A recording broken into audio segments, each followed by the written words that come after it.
And we are live. Welcome, everyone. We're here with the guys from MMA Uncaged, Ian Butlin and Jamie Hay. Great to see you guys. How are you doing? You okay? Really good, thanks. How are you? Yeah, really good. Really good. Busy, but good. Busy day for both of us. We've got a lot of training and stuff like that going on. Got fighters fighting, so we're trying to get done what we can, and obviously trying to run a show as well. So yeah, I got an hour's boxing in this morning. Then I've been in the cage doing rounds with Ollie Sykes, who's one of my guys that's on Saturday, and then Jamie's done the same thing at the Manchester team with a couple of guys we've got on from there. So amazing.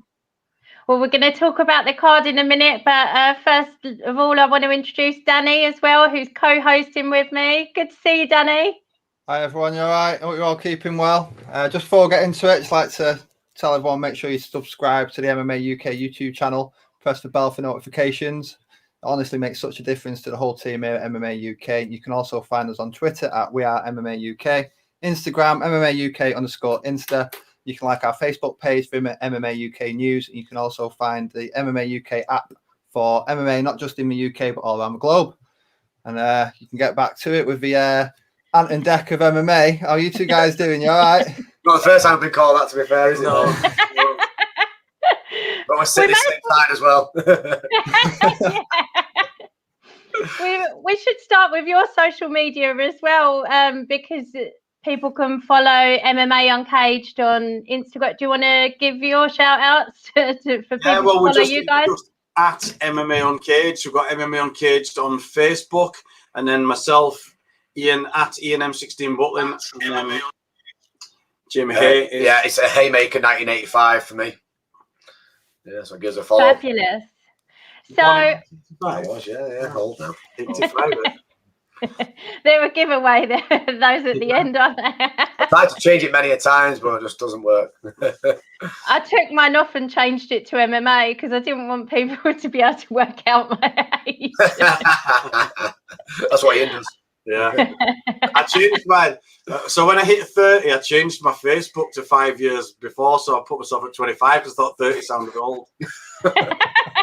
I'd love to be 30 now. Yeah, well, I think I'm about 37 on there now. So, guys, I'm absolutely delighted to see the regional shows making a return, and you guys have got to be one of the first. The card is up next weekend. What can you tell us about it? Yeah, I mean, it's been in the pipeline. Obviously, me and Ian have been around the game for a long, long time. Ian since sort of early 2000s, before anyone else knew what MMA was, really. And I've been in the game since sort of late sort of noughties, sort of just before 2010, when I started training grappling and obviously doing MMA. So we both always had a desire to work together on a show. Ian's actually run a show before, haven't you? Yeah, I've promoted a few shows. First show that I worked on the promotion for was Cage Warriors 8 or something at Barnes and Metrodome when Dougie Truman wanted to do a show up north. So me and Aaron Chatfield helped him with the promotion of that one at the Barnes and Metrodome. So I worked on that. And then later on, after helping on another few Cage Warriors, I worked on UCC. So Danny Hornsby had UCC MMA in Manchester, and I had the UCC in Leeds. So I did a few cards there. And then after the last one, which was around 2010, the last one I did there, I had so many fights. Like, fighters kind of became divas. I think around that time it was like the worst sort of time, and like, you know, ringing up asking, you know, you get a match to the fight, and they're ringing up asking like what your shoe size was and stuff. And I'm just like, do you know what? These fighters have changed from when we just got a name and we got in there and fought. So I'd said I was never going to do another show, and then me and Jamie have been working together on a few different projects since like sort of 2014, 2015, and we've always talked about getting a show done. So it seems like the perfect opportunity now where we've got bits of work with Clash TV, a company I work with in America, and we've got some opportunities now where I think it's the right time to build a show again. Yeah, this is going to be the first of many. Which what we're looking at, and we're looking at a much bigger picture. So we are going to be, probably not going to announce it yet, but we are going to be working with a very, very big company across Europe. So we're looking at, like I say, this is a bit of a, I wouldn't say not so much a trial, but it's more a trial for us to make sure we can get it up and running, and we can work through things, and then see where we're going to get from it. And it's more about, for us, it's more about the fighters getting everything prep for them. For being fighters ourselves, I think we're the perfect people to run a show. We know what we want, so definitely. I think the issues that we've had mainly over the last 12 months has been, you've got fighters that have got a short shelf life and they've been inactive. And so one of the main things that pushed us to make sure that we get this one done is to keep our fighters active, and a few of our friends who've got gyms locally who are going to work together. And it's just to keep the fighters getting in there and getting the work, because, you know, some of these fights, especially in the smaller weights, they've not got a lot of time before they're past the sell-by date. Yeah, I think with the show that we've got running as well, obviously we'll go more into the card soon, but we are going to look to pretty much bring back sort of the old Pride days of trying to get that that 4-man tournament in one night every time. We're going to try and work that with every single weight that we can, aren't we? And it's a big thing for us. It was one of the big things I wanted to do in my career, and I got to fight in the Cage Warriors World Tournament. You know, it was a huge event, fighters from Japan, America, and it's one of the big things that I always loved when I first got into MMA, you know, like 2000, 2001, and you look at these Pride tournaments. It was always the big thing in Japan, and for me to be able to fight in a tournament like that was brilliant, and it's something we've discussed, and it's like, do you know what, it's good. We had, you know, one of my students who's now an amazing coach himself, Martin Stapleton, won the big one over in Liverpool at OMAC. Yeah, the Contenders, and it was like, you know, I think if you talk to Stapes, he'd say the same thing. It's like, that's a night you'll never forget, you know. Really. And I think it's a big thing. It's something we want to really bring back. I love a tournament. I'm a bit disappointed. Your name's not down on here, Jamie. Well, do you know what? It was talked about. Both nearly were. Yeah, it was talked about. We both had a fight on it, but it's one of those. It's way too much work and effort to be putting on the other side of it. I've got one of my two of our main students throughout the club, obviously with the Quantum and the Rio Grappling England, that we've got Sam Kelly, we've got Oliver Sykes, both from fighting on it. It's like, you know, it's their day. We kind of need to be there for them and make sure that the show runs right, but it's about them. And you know, if we fight on a show, we've got a few things lined up and stuff. We're gonna have to do it. I don't know, away from our students, I think, because it's unfair to have the crossover with the two, and I've never been a fan of that anyway, where the coach is fighting the same night as the student. No, standing out corner and then coming back and fighting out. You know, it was tempting. I said I was never going to fight again when I retired 2009 after my fight in America with M1, and then I came back 2018 for a boxing match just because I just felt like I needed to get myself in shape and just test myself to really, and I got a good first round win then, and I've been itching, you know, like with this lockdown, I think everybody's got a bit of an itch to do something, but on the night I'm doing the MC and the commentary, and I just thought that fighting as well might be a little bit difficult. Yeah. As well as running the show. I would love to fight on it, like I say, I really would, and there was a couple of good matches that we could have looked at. We was looking at originally, it was like, could be worthwhile, but we've got bigger and better things we're trying to work on the side of this. And like I say, it's a show that running. I also don't want to be getting that conflict of interest with only fighting his own show. You know, I don't want that stigma really.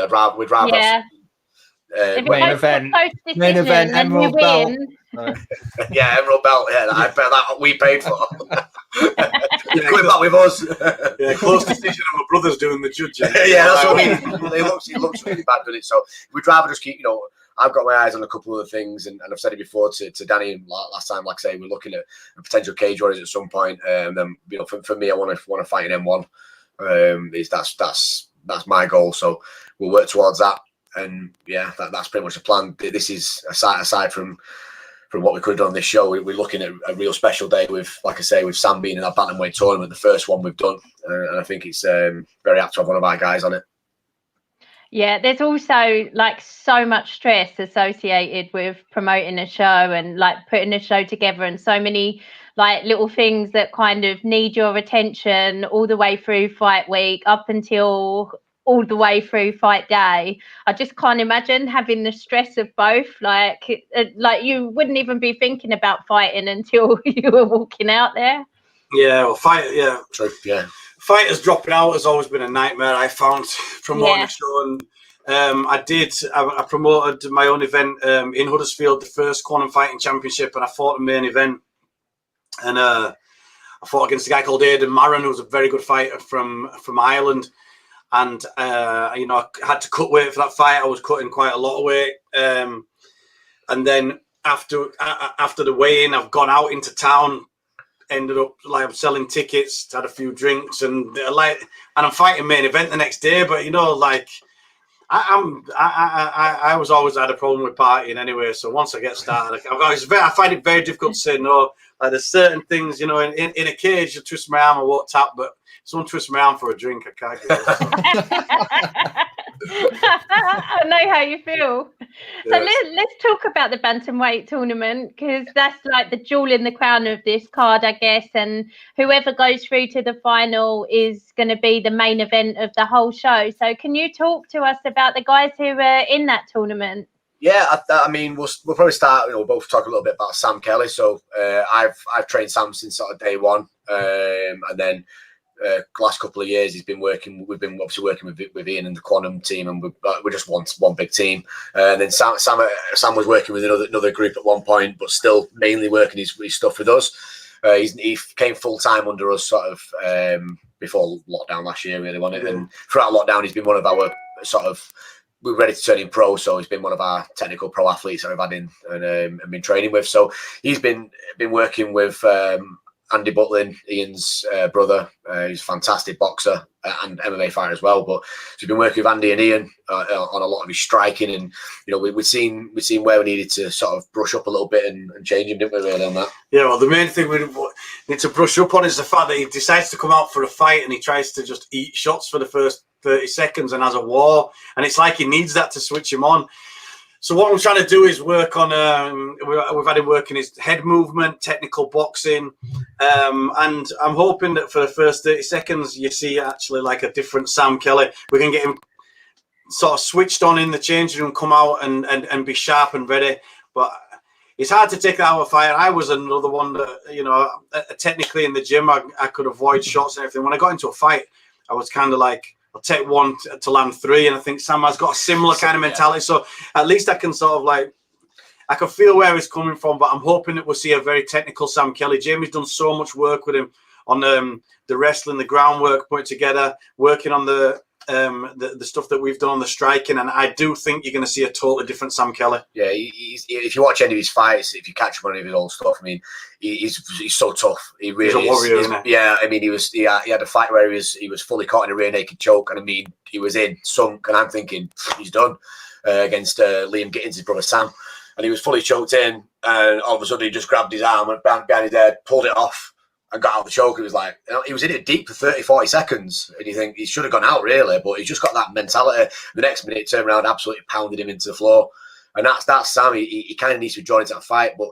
our plan for this is we're going to draw him into that fight before we send him out there, if that makes sense. So we're going to make sure he's super warm, super ready, but he's going to get a few licks off us before he even leaves to get in that cage, just to have himself, you know, in that mindset ready to go. And I think we know we're going to see a massive difference in him. He's one of the most improved fighters, and this is he's improved on being good already. Yeah. But he's took that next step to the level, and you're going to see a big difference with him. And like I say, we're very confident of his abilities. Yeah, I've got high hopes for Sam. I think, you know, the bantamweight tournament, it's a tough tournament. There's some tough fights there, but I'm confident in Sam. So his first fight, so the semi-final, the way it's going to work and the way it's going to structure this is we're going to start around 3 o'clock. There's a couple of lower end boxing fights. I'm just to sort of fill the card early on, and then the first actual MMA fight is going to be live with the pay-per-view is going to be Sam versus Ryan Taylor. That's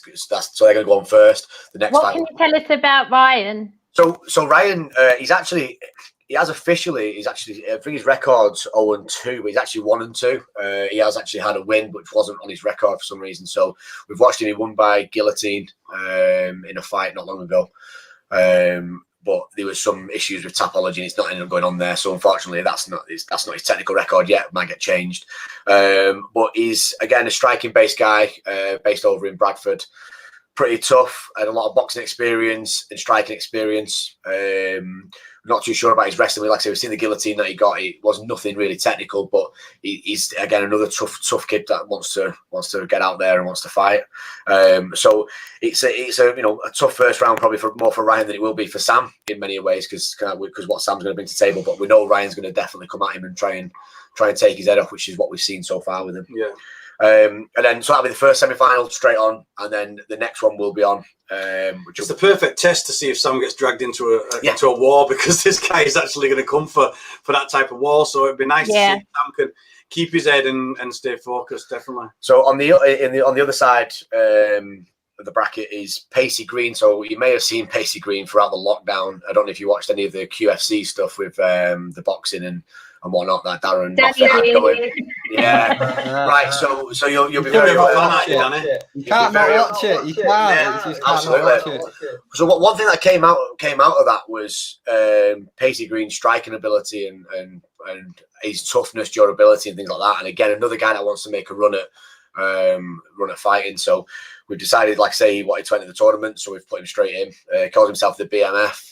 We've seen him win a lot of fights on there. I mean, I think throughout that QFC lockdown period, I think he only lost one fight. Correct me if I'm wrong with it, I'm not sure, but we've seen a lot of his stuff. And again, another very aggressive striker who's 100% coming to fight, and he's going to be taking on Vladimir Khan. So Vladimir Khan was originally at SBG Bradford, we believe.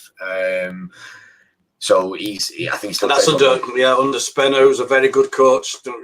Spenner trained with me back from 2000, and he was good back then. So he's good. The guy's going to be well schooled. He doesn't produce any bad fighters, so we know. Yeah, we've seen his grappling level, and his grappling level looks really good. So again, another test. If Sam gets through to that, or whichever one goes through to that final, it's going to be a good test in the final, because I think Vlad's got the edge over Pacer just because of his grappling ability. I think he's just more well polished. Yeah, definitely. Yeah. I'd say the striking side is 100% pacey over Vladimir, but from what we've seen with Vlad, he looks very competent on the ground, which you'd expect from any of Spenner's guys. Yeah.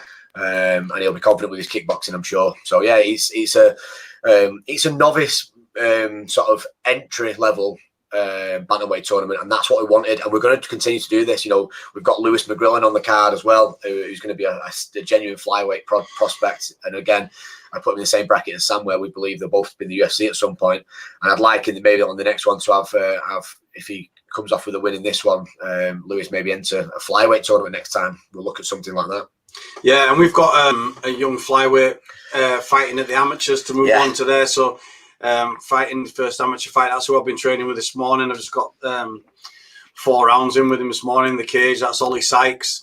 So Bob and Ollie Sykes run a kickboxing gym in Huddersfield. Bob Sykes was the editor of Martial Arts Illustrated, and he's one of the biggest sort of like the pioneers of martial arts in the UK.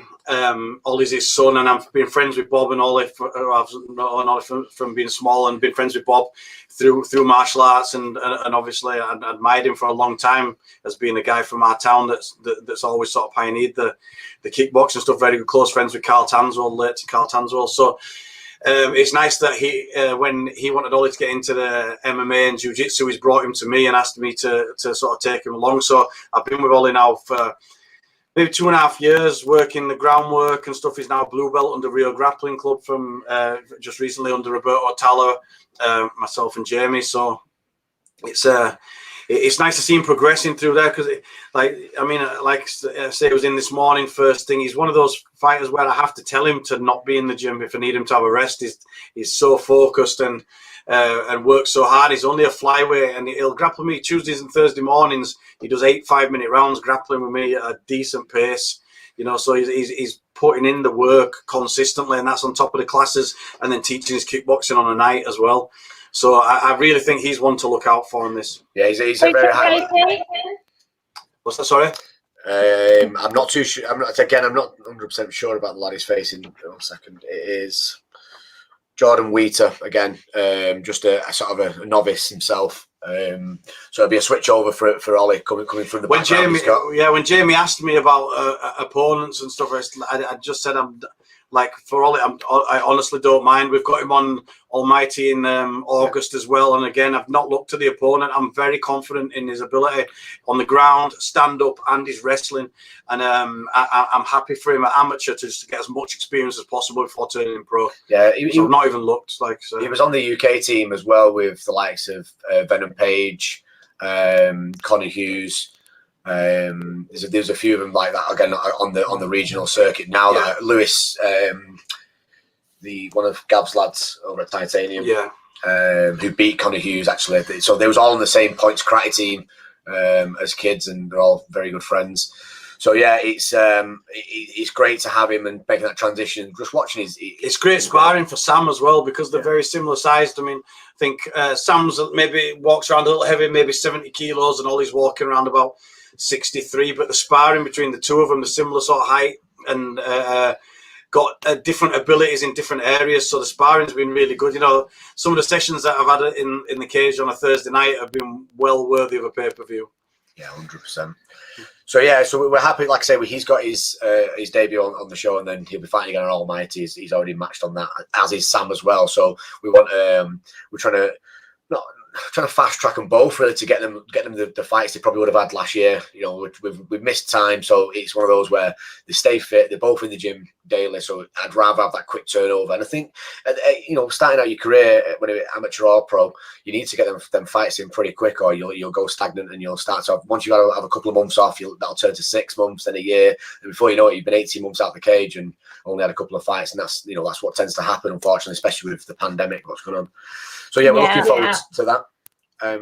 We've got some other brilliant guys on the card as well. We've got Tom Crosby from AVT, so he's taking on again another big striker, Liam Delso, big knockout artist in boxing and in kickboxing as well. So very good striking background, as is Tom. So again, we're expecting that to be a bit of a stand-up war, really, looking at the card. And I think there's going to be a fair few stand-up wars, looking at the guys we've sort of matched up and their abilities, where they lie.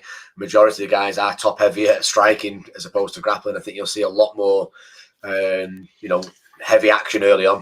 Yeah, lucky I've got my brother, Big Andy Butlin, doing the referee, and he's refereed, thousands of fights, and he does a lot of the bare knuckle as well. So definitely got the right guy for refereeing the striking. 100%, yeah. Speaking of bare knuckle, you've got Rob Cunningham on the card as well.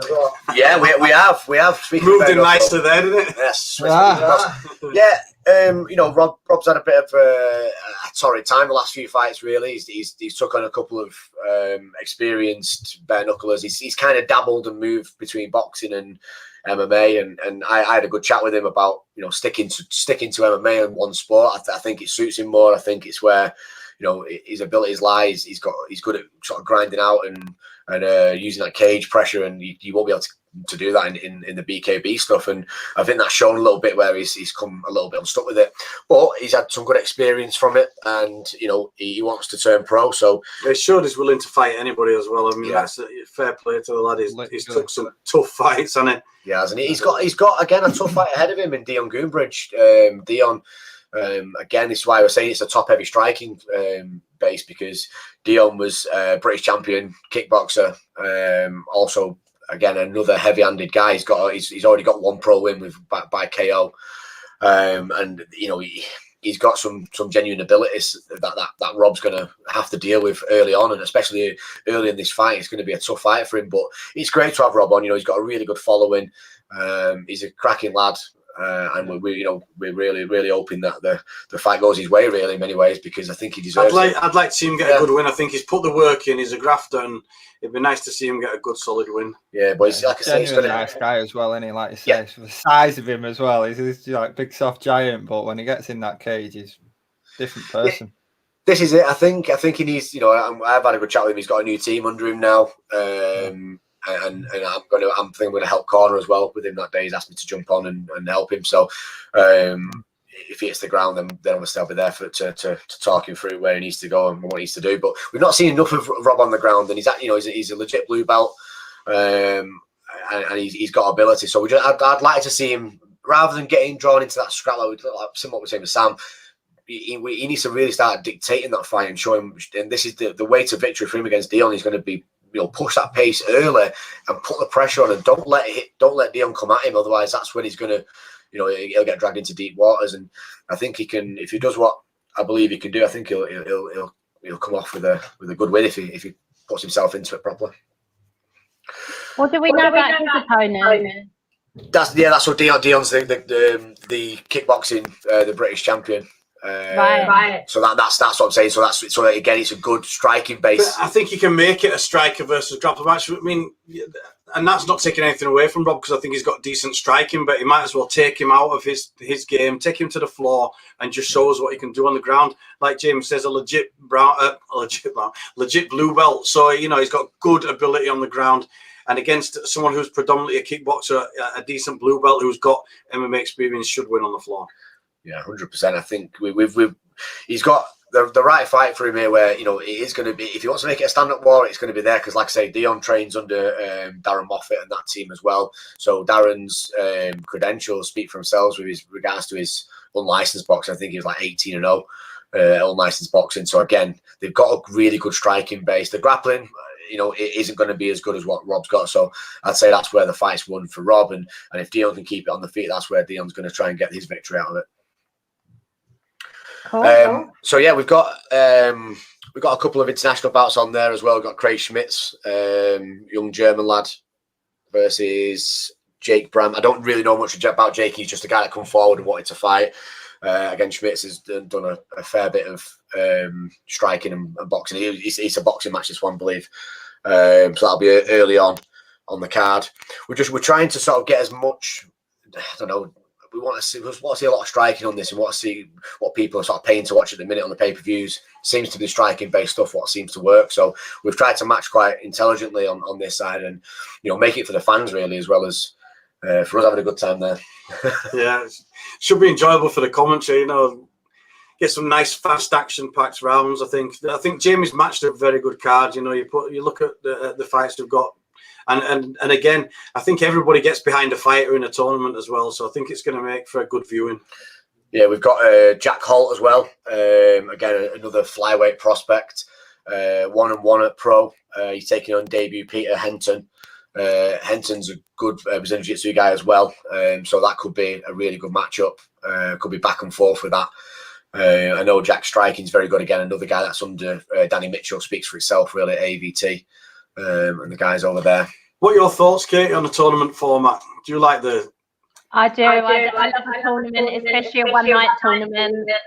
I know there are differing opinions, but I just think it's really exciting. And it's not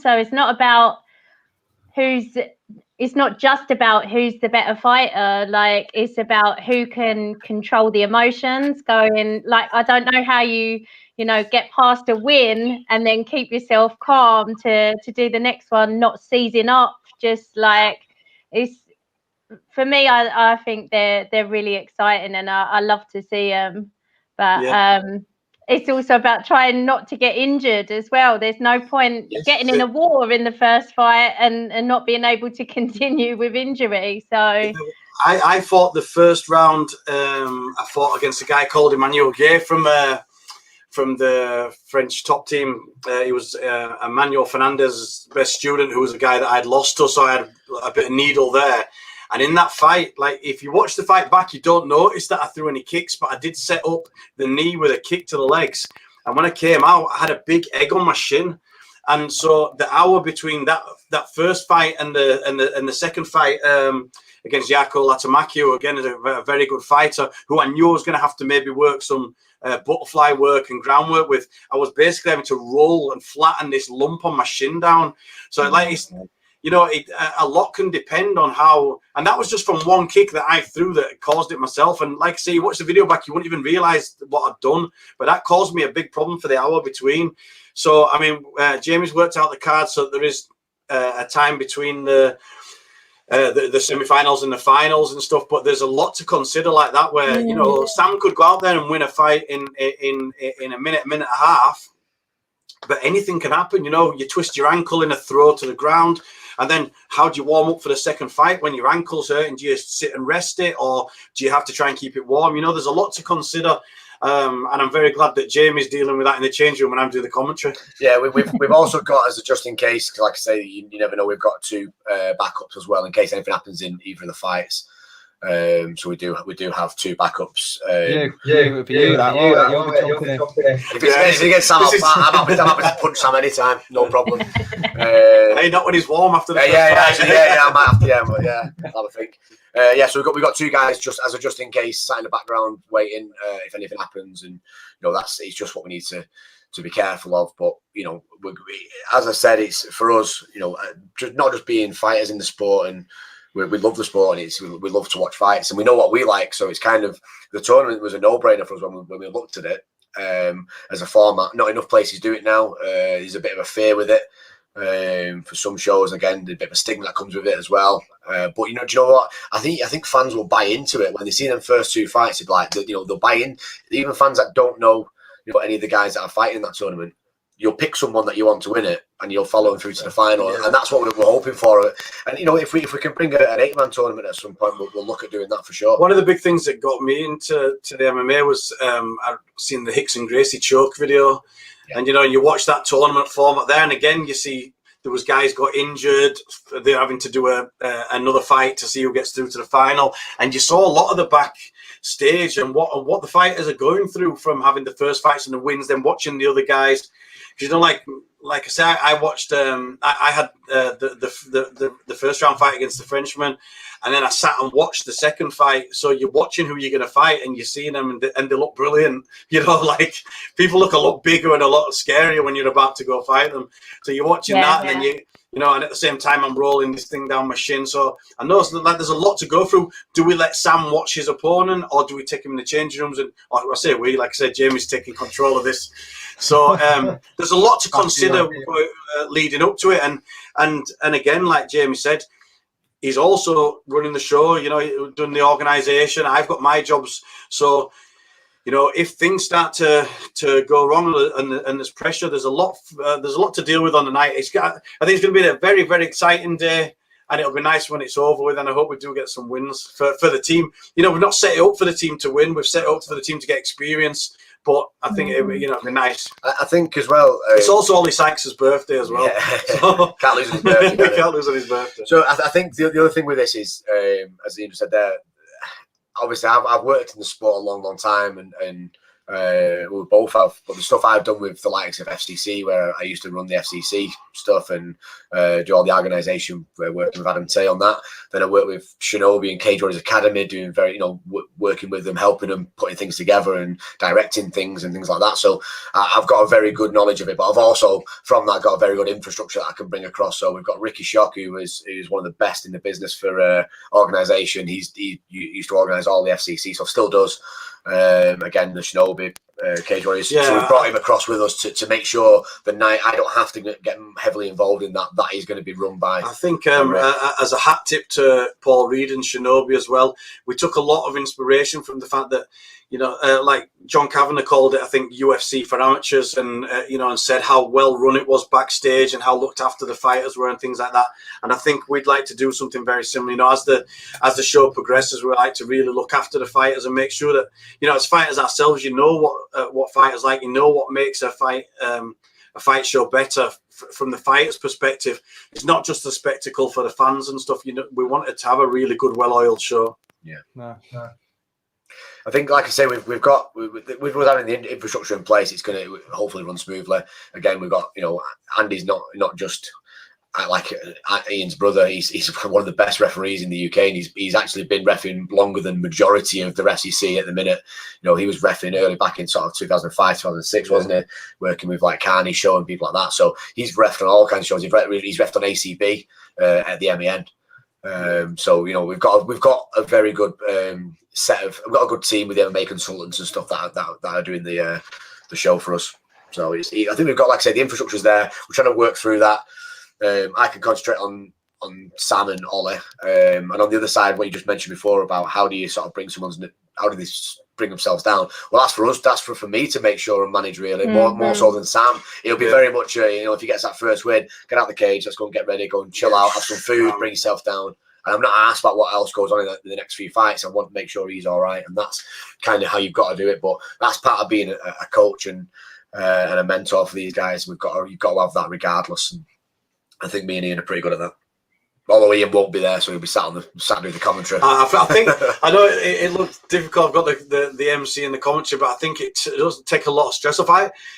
For someone who was never really that nervous about the fights, about my own fights, I've always found it quite difficult calling other people. Loads of people say that. Yeah, I care so much about them. And calling my brothers, I found really difficult. Both my twin Dave and Andy, I've cornered them for many fights, and I found it really, really difficult. And I don't want the fighters to feel my nerves off them, because it's infectious, that nervousness. Yeah. It was weird. I've always had for my own fights, I was very confident, because as long as I'd done the work, I felt like I could run through walls. Whereas with your brothers and your students, people you put so much time into and you care so much about, I think it's very difficult. So for me, it's nice because I'll be sat with a headset on, watching the fights, and I can kind of zone out a bit and just at least tell the viewers watching about the fighters and stuff, and keep single-minded and focused on that while Jamie takes all the hard work on his shoulders. Yeah, speaking of hard work, again, we've been working in the background, making sure we get some of the best teams involved. And like I say, we're very lucky to have AVT, who have put a few guys forward. Manchester top team, obviously, with Lewis. That's where Danny's training now. What's that? Yeah. Is that with the Manchester top team? Yeah, good lads over there. Again, great team. Obviously, you'll know how good Lewis is then, Lewis McGurl. I'm really looking forward to... So we're getting you on the next show then, Danny? Yeah. No, you won't be getting me in there. Carl's already tried that one. Yeah, he'll get you in, don't worry. We all say that, no, we're not going to fight, and then you'll turn to it pretty quick. So yeah, Lewis McGurl, he's taking on Marcus Hammond. Marcus has had he's been unlucky in a couple of his bouts. Very, very tough. Very, very tough guy to sort of take on, because he'll come at you quickly, but I think that's what Lewis will deal with very well. Carl took the fight immediately, even though one's fought at flyweight, one's fought at lightweight. Who's coming down to bantam? I saw that, and yeah, he's making the big drop to bantam. He struggled with the power at lightweight. That's been the issue. Right. His physique and that he's a sturdy guy, but quite small. So I think he's kind of decided. Well, we know he's decided to drop it down to bantamweight, and Lewis has gone up a weight to fight him. It's a very interesting fight, but I've got a full belief in Lewis McGurl to go as far as possible. We're going to do an interview with him this week at some point as well, just to chat through him, because I think he's a very interesting guy. Great to watch in the cage. And again, we wanted to get I hope he's got better Wi-Fi for you than he did for us. How was it bad? We with him where we just didn't get off the ground. It happens, doesn't it? Yeah. I hope you fixed that, Lewis. But yeah, I think if you look at the card, we've got a lot of prospects on it, and that's what we didn't want. A load of top heavy 10-0, 11-0 pros. We wanted the guys that are starting out, and we wanted to make it an entry level show. We're not trying to be the UFC. We're trying to be an entry level into them going on to other shows, and then in the future, like we say, with the stuff we've got in the pipeline, potentially keep doing this where we've got new pros coming on with turn pro on our show, and we'll ship them off to something else. That's going to be the plan.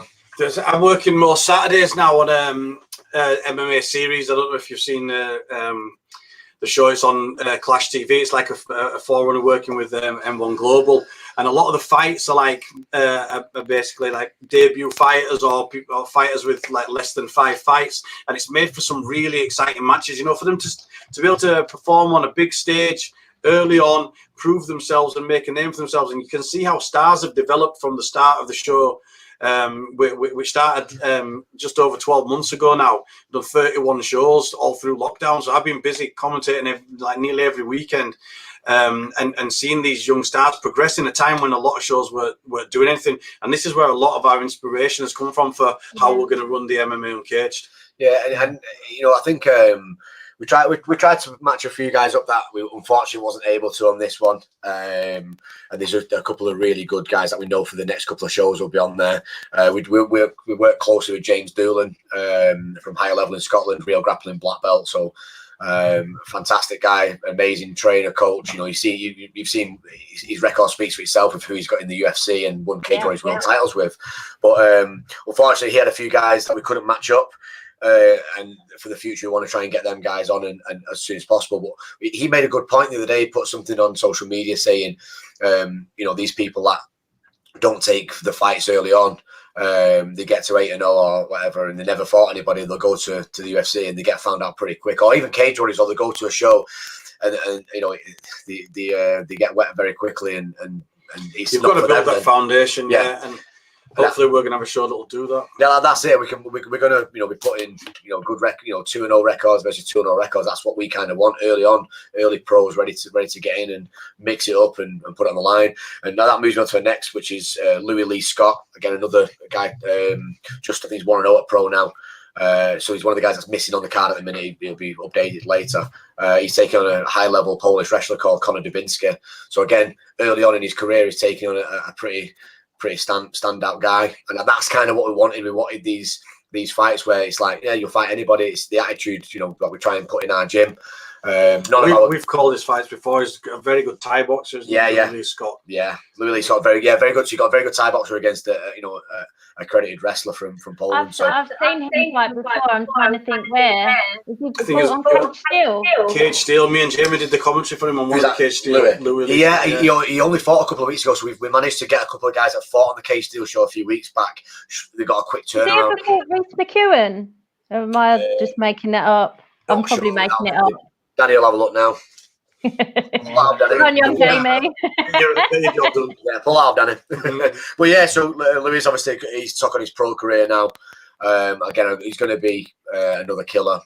Anything AVT sort of bring out, he's going to be. We've got one guy, Musa Corey.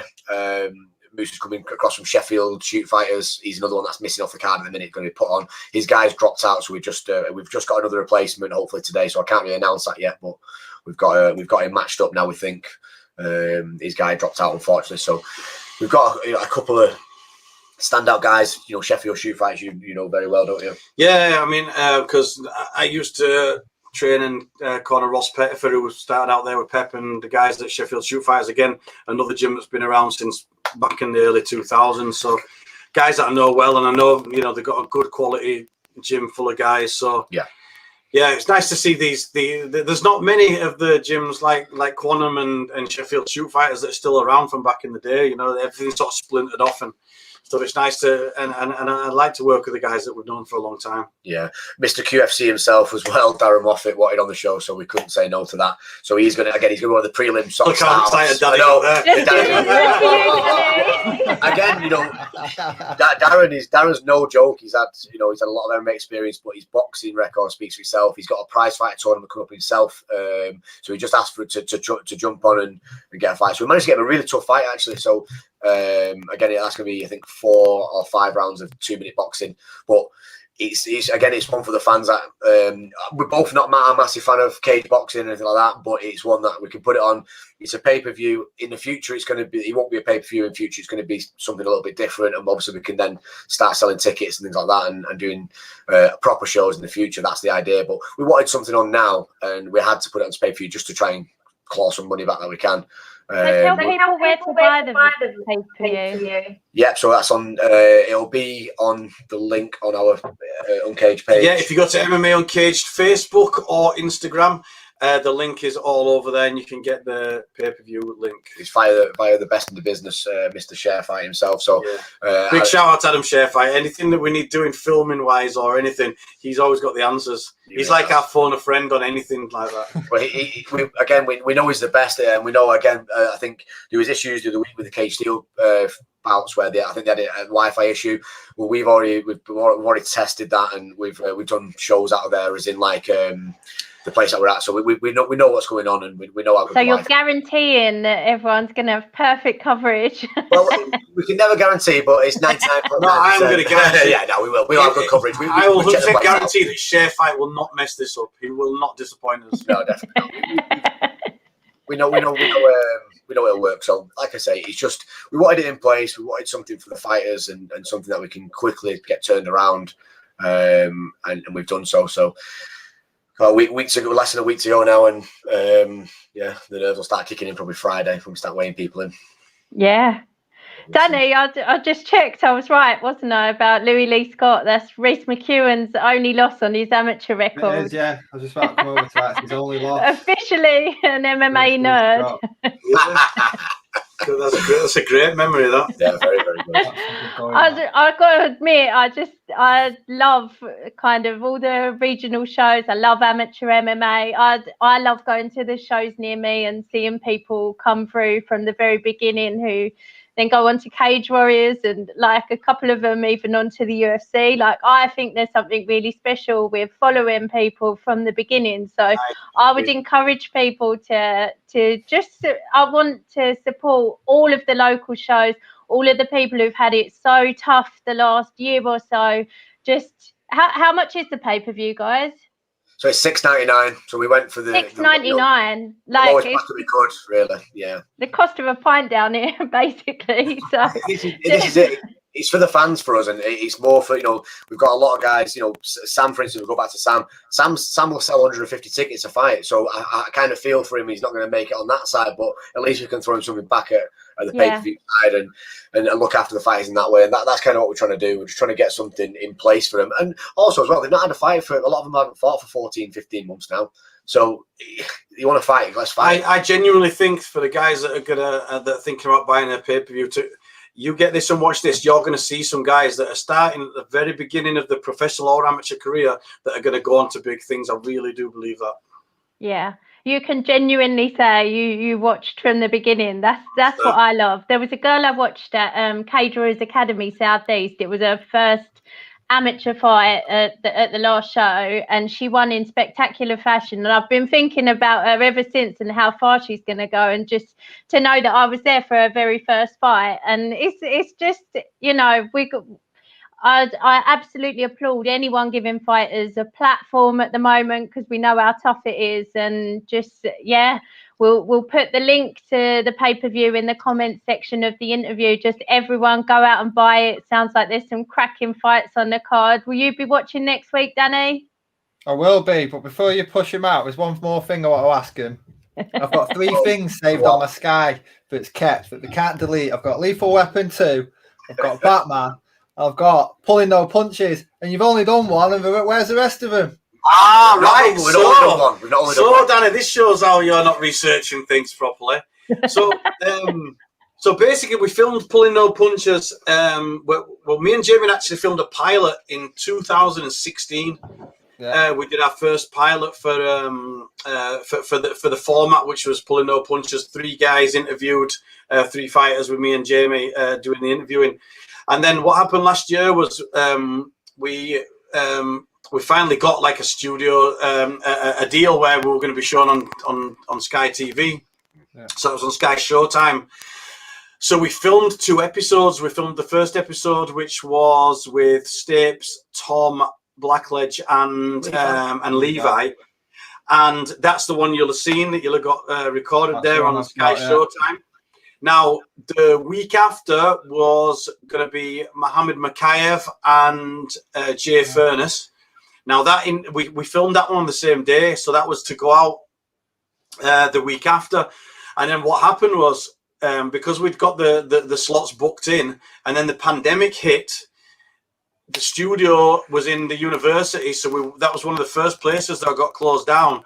So rather than show the second one and then not have anything else to show for the rest of the content, we held it back to wait and see how long the pandemic went on for. Well, that was going to be like 3 weeks to flatten the curve, and then 12 months later, we were in a position where we had the 2 episodes, the one you've seen and the Mohammed Makayev one. And we were looking for other alternatives rather than being able to go into the university that was closed. So this is where we set up the studio already, so that we could do. This is where we're going to do the fight show. We set up the studio so that we could do the MMA Uncaged. So we actually filmed another episode and went out live. So we did this as an actual live broadcast, and I'll talk a minute in the reason why we did that. But so we had Molly McCann, we had Gav Hughes, and we had Danny Mitchell, and we interviewed them. Like I said, we did it completely live, got the interview Watched a few little bits. So there's a few little tweaks and differences on there. And this is now shown on Clash TV. So the Clash TV app's available on the App Store, on the Apple App Store. You can download that for free, and you can watch that a lot as well as the events that I do on a Saturday with the MMA series from Russia. Little plug there. Yeah, so yeah, and the reason I want to get to that is because that's why we've changed the format in how we're doing things, because the way that the Clash TV app works is it's interactive with a viewer experience. So when I'm doing the commentary on a Saturday, I commentate live on the fights, but I'm also taking questions. So I've got the screen which is here in front of me. I've got my statistics here on the laptop where I get how many shots are landed to the head or anything like that. I also have the iPad here on the Clash TV app where people can ask me questions about the commentary. They can clap for the favourite fighter, so they're scoring the fight as it goes, and you see winners for people who've clapped for the right fighter and stuff like that. It's a really different interactive experience. And then how we've done the MMA Uncaged Pulling No Punches show now is that we have the guests on, but we're doing things like what happens next, and the audience and people viewing can send in questions to our guests, which we can ask if they seem relevant, or we can also they can get involved on the what happens next. So it's a real different experience of watching mixed martial arts. Like I say, with the live events, we've got the room for MMA Uncaged. So on there's going to be the MMA Uncaged TV show, the fight show, eventually. Like I said, this one we're doing a little bit different because we're doing the pay-per-view just to cover costs and get us going. But eventually there's going to be, that's going to be hopefully shown on the Clash TV app. We also have the MMA Uncaged show where we're interviewing fighters. And we've also got the okay now for a show where we're basically going to watch contentious 5-round fights, or maybe 3-round fights, or 5-round fights where it's been a contentious decision, and we're going to talk about. So we'll watch a round of the fight where me and Jamie will do the commentary for the round and talk about it. But then we're going to do a 5-minute talk about the scoring for that round and how it's scored. And for example, that fight might have happened in 2014. Now in 2014, the scoring criteria was different to how it is now. And, a lot of people don't understand this. You can watch a fight, you're having a beer with your friends, and you're seeing that, you're watching your favourite fighter and hoping he wins. And you can watch a fight very differently to how the judges are scoring. And I think sometimes, judges get a lot of flack, but they're watching a fight to score in a specific way. And I think by doing this show, it'll be interesting, exciting to watch the fights and see how me and Jamie judged the fight, how it was judged on the night, which might have been, say, 2013, and how it would be judged now if it was under today's criteria. And I thought it'd make a really good TV show. So that one's in the pipeline as well.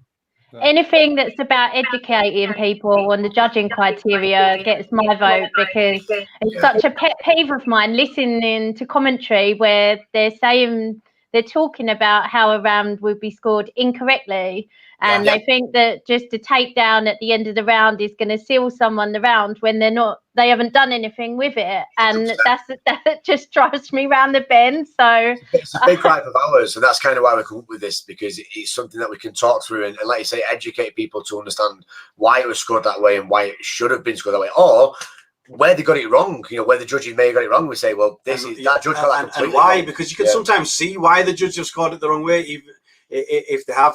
And again, as commentators ourselves, you can see where commentators are making that mistake. And I've been asked as well, how did you score that round? When I'm doing the commentary for a fight, I often watch it very differently to how I would if I was judging. And you can be quite passionate about certain fighters. And although when I do the MMA series and often when me and Jamie do the commentary together, I'll give my score for a round. I will say, look, I'm not watching this as a judge, so my opinion may be slightly different to how it would be if I was watching it as a judge. And I think, I did Mark Goddard's course, the very first one he did many years ago, and Mark's another one who's pushing the scoring, the judging criteria and things like that. And we're hoping to get him on the show. And I think it'd make a nice sort of timing with getting an interview with him over the judges and the official stuff, timing with our first show doing this and breaking down an event. So that's something to really look out for on Clash TV for the two of us. A little plug there, but that's one of our big projects that we're working on at the moment. Yeah, like I said, the commentary thing, it's like for myself, we're both watching in a very similar fashion. But when I'm watching fights and when I'm commentating on them, I'm kind of talking about the things I want to see happen because I understand the game, and that's very different to sitting as a judge and seeing what's actually happening. So it's two very, very different ways of watching it. And when people give Joe Rogan a lot of abuse and people like that, well, it's actually because he's watching it as what he knows should be happening, but it's not going that way, and he'll say why it's not all, and that's kind of how we work, and it's very different, like Ian said. Just obviously for the pairing as well, when we do our fans, we've got a good venue with it, so when we do have fans in there, you both obviously get your front row tickets down and come and watch. Oh, I'd love that. Love to be there. Yeah, it'd be good to have you. Amazing. Thanks so much for your time, guys. Danny, did you have any more questions for the guys? No, I think we've pretty much covered everything. Just good luck on the night. Obviously, I've seen Adam Tay running around when his shows are going on. I understand how. I think he left a lot of the questions to Jamie. I say, I think that's got it was either to me or Ricky, and Ricky's working for me on this one, so we should be all right. But no, just all the best on the night. Hope it goes to plan. Thank you, guys. Thank you, guys. Thank you very much. And one more time, tell people where to buy the pay-per-view. It's only $6.99. Support some grassroots MMA and combat. So what's the link again? So it's $6.99, and get onto MMA Uncaged Facebook or MMA Uncaged Instagram, and you'll get the link on there. Superb. Some great fights coming up. Thanks so much for coming on, guys. Ian and Jamie, everyone. Cheers, guys. Thank you very much. See you later. Thank you.